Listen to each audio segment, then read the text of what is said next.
เพิ่นก็หาเงินทวนแล้วอายแล้ว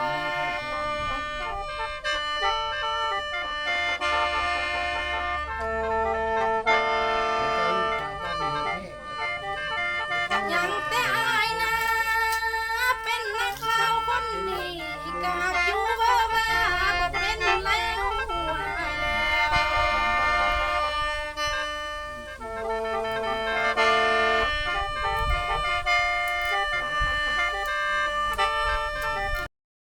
เอาเลยเอาเลย อย่าปางเลยอ่ะเช้านะ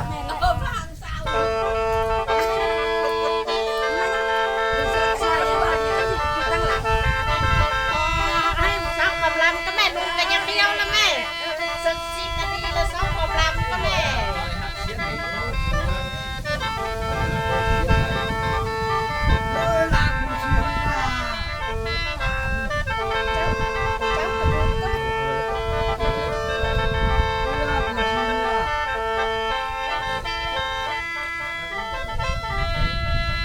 โอ้ยน้อง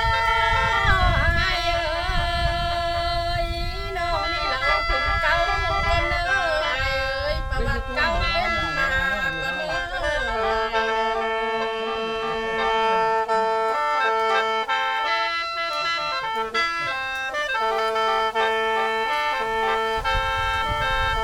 เห็นน้ำใสตาหนังนี่ดอกอาจบ่มีบุญสร้างโลใส่เอ้ย อ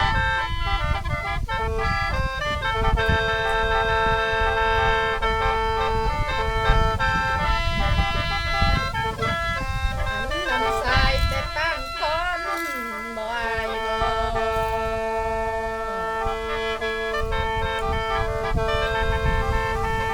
โอ้ยน้องอายเอ้ยเป็นน้ำสาบต้นที่บ่อายเอ้ยเอาไปจับนกน้อยสิจากแม่บันมาบ่อายบ่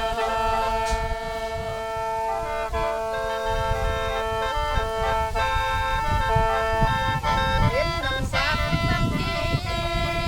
เอาไปจับนกสาลิกาบ่จากแม่มันมาเลี้ยงบ่อยบ่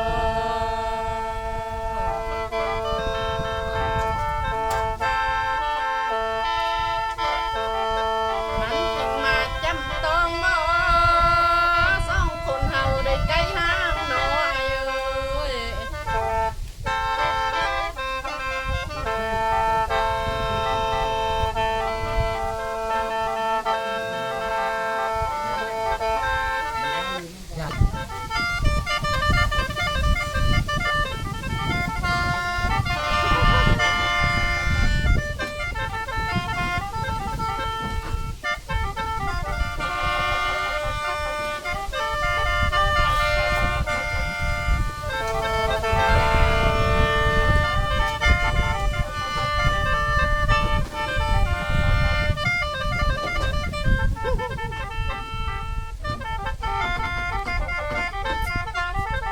บาลิงบักกังอายเอ้ย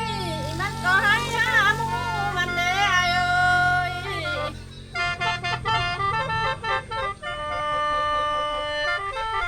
เฮานี่นะคันแม่นลูกอยู่บ้านกะตาตั้งของทางเฮาแล้วอายเอ้ย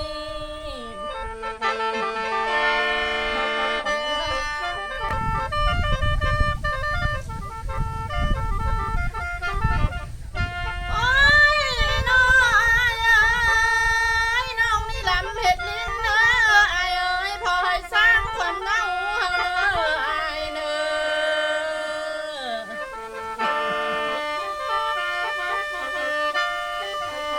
น้องนี่ลำมาหอดนี่นะ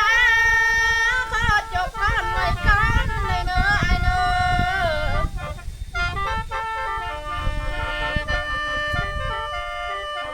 ขออวยพรส่งให้สบายพร้อมท่านผู้ฟังไม่เลิกอายเด้อ อ้าวจบไปมันสิ้นบ้านเฮา